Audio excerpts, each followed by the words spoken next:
Hi folks, and welcome to this bonus content on Act 1 Scene 3 of Macbeth. Now, to understand what we're going to talk about in a minute, you need some pieces of information. The first one is biblical allusion. Now, people often confuse the word allusion with an A with the word illusion, which starts with an I. An illusion is an image, it's something that might not be real. An allusion is a reference to another text. When you put the word biblical in front of it, that means it's a reference to the Bible.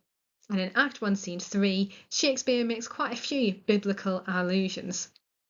The word all hail, or the phrase all hail as well, is what the witches say to greet Macbeth when they meet him. And this phrase basically means to give someone praise and respect. Now, the particular biblical allusion that we're looking at here is to the book of Matthew in the Bible, chapter 26, verse 49.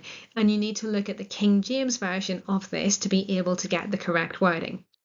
At this point in the biblical story, Jesus has been preaching, he's been healing people, he's been working these amazing miracles, and generally that's getting him in trouble with the religious authorities because they're saying, well, why are people flocking to this guy who's from out of nowhere?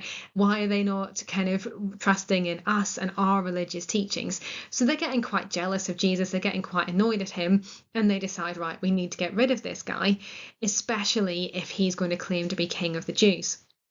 Now, Jesus has dinner with his disciples, and at that dinner, Judas leaves pretty early. Judas is one of Jesus' disciples, one of his followers, and he leaves and he goes and gets the soldiers who are going to arrest Jesus.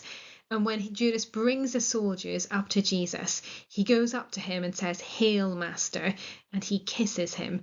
And this word hail is exactly the same word as the witches use when they greet Macbeth in Act 1, Scene 3. So this is a story about betrayal. It's a story about leading someone to their doom, to their downfall. And it's just another hint in the extract that the witches will betray Macbeth to his destruction. So really sowing those seeds of kind of tension in the audience and foreshadowing Macbeth's later downfall, making it seem as if he's in the witch's control and his fate is now inevitable.